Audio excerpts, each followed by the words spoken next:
Hello students, आज हम लोग हिंदी व्याकरण के संज्ञा पाठ को पढ़ेंगे। इसमें हम जानेंगे संज्ञा किसे कहते हैं, संज्ञा के भेदों के बारे में हम जानेंगे। तो चलिए शुरू करते हैं। संज्ञा किसे कहते हैं? देखिए, संज्ञा की परिभाषा क्या है? किसी व्यक्ति, वस्तु, स्थान अथवा भाव के नामों का बोध कराने वाले शब्दों को संज्ञा कहते हैं।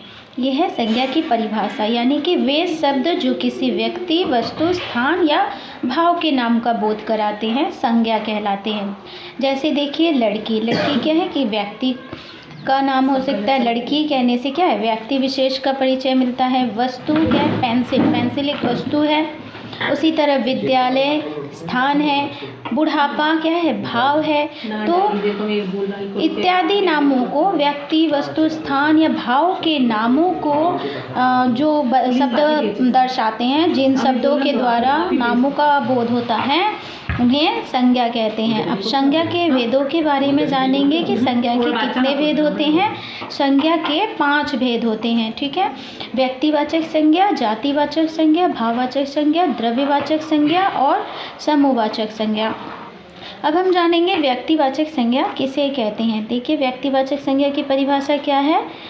जो शब्द किसी विशेष व्यक्ति, वस्तु या स्थान का बोध कराते हैं उन्हें व्यक्तिवाचक संज्ञा कहते हैं। यानी कि जिस संज्ञा शब्द से किसी विशेष व्यक्ति, वस्तु या स्थान का बोध होता है उन्हें व्यक्तिवाचक संज्ञा कहते हैं। व्यक्तिवाचक संज्ञा के उदाहरण क्या है? देखिए, कमला, जयपुर, इंदिरा, इन सब से क्या है, व्यक्ति का बोध हो रहा है या स्थान का बोध हो रहा है। तो विशेष व्यक्ति और स्थान का बोध कराने वाले शब्द व्यक्तिवाचक संज्ञा कहलाते हैं।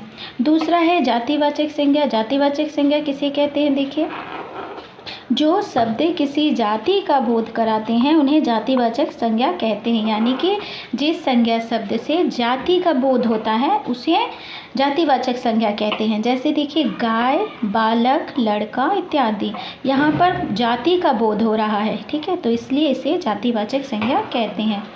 भाववाचक संज्ञा, तीसरा जो भेद है वो है भाववाचक संज्ञा। भाववाचक संज्ञा की परिभाषा क्या है? देखिए, जो शब्द मन के भाव का बोध कराते हैं उन्हें भाववाचक संज्ञा कहते हैं।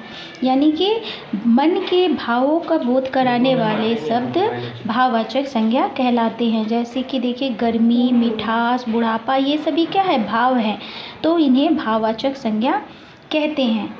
भाववाचक संज्ञा को हम गिन नहीं सकते हैं, ठीक है।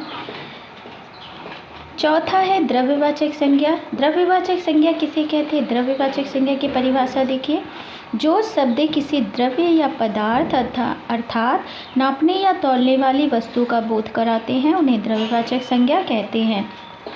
यानी कि वे संज्ञा शब्द जो द्रव्य या पदार्थ का बोध कराते हैं, जिन्हें हम नाप सकते हैं, तौल सकते हैं, तो ऐसे शब्दों को हम द्रव्यवाचक संज्ञा कहते हैं। द्रव्यवाचक संज्ञा के उदाहरण है दूध, दाल, पेट्रोल इत्यादि। इन्हें हम नाप तौल सकते हैं, तो ऐसे शब्द जिन्हें हम नाप सकते हैं, तौल सकते हैं, तो ऐसे शब्द द्रव्यवाचक संज्ञा कहलाते हैं। संज्ञा का 5वां भेद है समूहवाचक संज्ञा। समूहवाचक संज्ञा किसे कहते हैं? देखिए, जो शब्द किसी समूह अथवा समुदाय का बोध कराते हैं उन्हें समूहवाचक संज्ञा कहते हैं, ठीक है। यानी कि जिस शब्द से समूह का बोध होता है उन्हें समूहवाचक संज्ञा कहते हैं। जैसे सेना, कक्षा, भीड़ इत्यादि, इससे समूह का बोध होता है, तो ऐसे शब्द समूहवाचक संज्ञा कहलाते हैं। आई होप आप लोगों को अच्छे से समझ में आया होगा। Okay, thank you.